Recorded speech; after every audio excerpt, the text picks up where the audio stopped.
Saldanha Bay, 105 kilometers north of Cape Town on the west coast.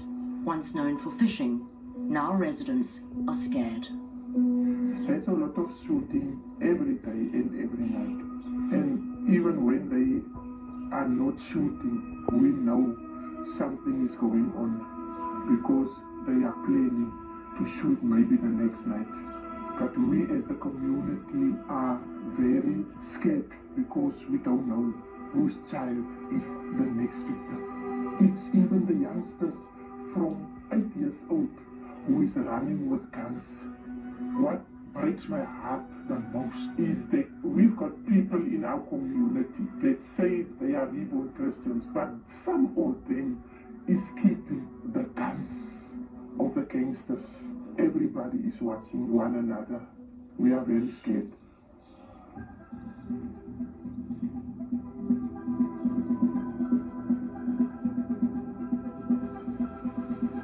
Members from a specialized police unit sat on this hill for weeks above Saldanha Bay Harbour, waiting and watching, waiting for the Bulgarian mafia to offload 1,000 kilograms of cocaine in what would become one of South Africa's biggest drug busts in its history. When we've gone into the gang areas, we thought they were just using tuk and mandrax, but it seems that they're also using cocaine now. Yes. I thought it was just a sort of very expensive drug. It is an expensive drug, one of the most expensive drugs. Recently, we got information that even smaller towns like Genadendal, Greyton, Caledon, Napier, Bredasdorp, those places, you can get cocaine, which traditionally you would never be able to buy it because it was seen as a rich man's drug. January 2022, Johan Smit and his team received intelligence about a vessel at Saldanha Bay, the Windward. This is a photo album of the specific Saldanha seizure.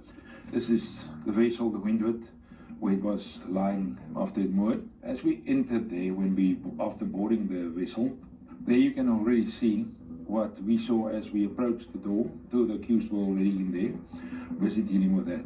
This is as you enter the door. Now this is the way that it was received at sea when they did the sea transfer from the one vessel to the other. The two vessels will come close to each other.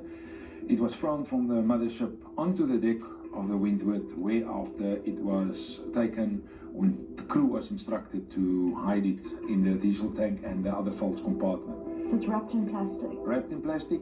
How much in total was seized? 973 kilos. Wow. Now the second room, there you can see they've already packed some of these into black sports bag. I can say that during our observation on the 4 Bulgarian nationals, we observed the one where he was purchasing a large amount of exactly the same. They haven't got enough manpower themselves. So what they're doing is they are using established people on the ground as foot soldiers to do the dirty work. It's not everybody that can go out on a rubber duck quite a distance into the ocean, 90 kilometers to go and fetch. So they make use of people that can, or in a position that is used to being on a rubber duck, used to go way out into the deep sea, as well as they know that these people will be able to look after themselves if something must happen. Jaggers' gang, the Terrible Josters, are known for abalone poaching, men of the sea who aren't afraid to take rubber boats miles offshore. And this was the second largest cocaine bust in the country's history. That was the second biggest cocaine seizure, correct, and all 10 suspects were arrested, the 4 Bulgarians and the 6 Myanmar crew members. The Bulgarians weren't local. They were specialists brought in by cartels, because the cartels no longer trusted local gangs with shipments of this scale. June 2025, the anti-gang unit raids a storage facility in Roland Street, Cape Town city centre. Inside Unit 869, 115 bricks of cocaine, an AK-103, an Uzi Pro, 5 unlicensed firearms, 130 rounds. The man arrested, Raid Cupido, a 40-year-old Standard Bank manager. Investigators called him a first receiver, taking delivery directly from international cartels. While a banker hides cocaine in Cape Town city centre, something else was happening on remote farms in the north. The Mexicans were coming, and they weren't here to buy, they were here to build. We were seeing some activities of Mexican nationals to enter the country that were flagged.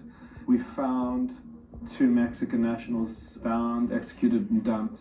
Then Groblersdal, where we saw the largest meth lab in Africa's history, with 3 Mexican nationals that were arrested, establishing that now we have a problem with potentially cartel activity. July 2024, the Hawks raid a farm in Groblersdal, Limpopo, an industrial-scale methamphetamine laboratory.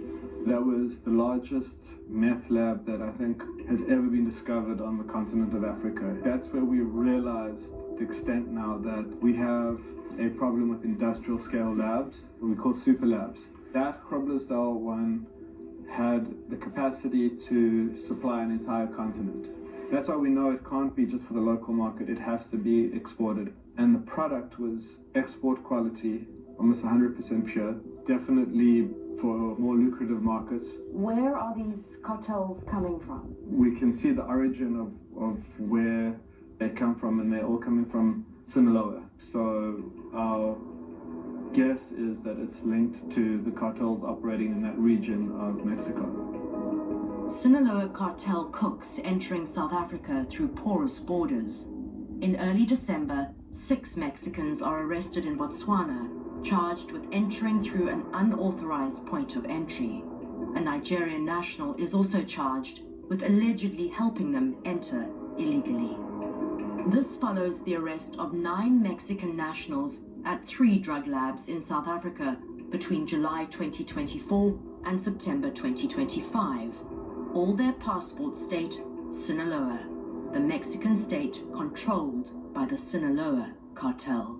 When we are seizing the meth leaving the country, we're linked to Nigerian syndicates. When we're seizing these labs, we're linking it to Mexican nationals, right? Possibly Mexican cartels. So it's telling us that there's a link, probably there's a relationship between the Nigerian syndicates and the Mexican cartels. But for every arrest, there are labs never found, shipments that make it through, and protection that runs deeper than anyone wants to admit. How violent are the Mexican cartels? They're extremely violent, yeah. I think they understand that if you don't spill blood in another country, that country will tolerate your activity a lot more, right? They will stomach it. So we don't see that violent over here, but they are extremely violent. From what we've seen and observed, you wouldn't even be able to stomach watching the kind of torture or executions that they carry out. Really? Yeah. Worse than anything here? Worse than anything here. They send a message through violence, but the arrests tell another story. International cartels operating freely inside South Africa. The Nigerian syndicates aren't just partners, they're the infrastructure. Secret societies that have turned this country into one of their continental headquarters.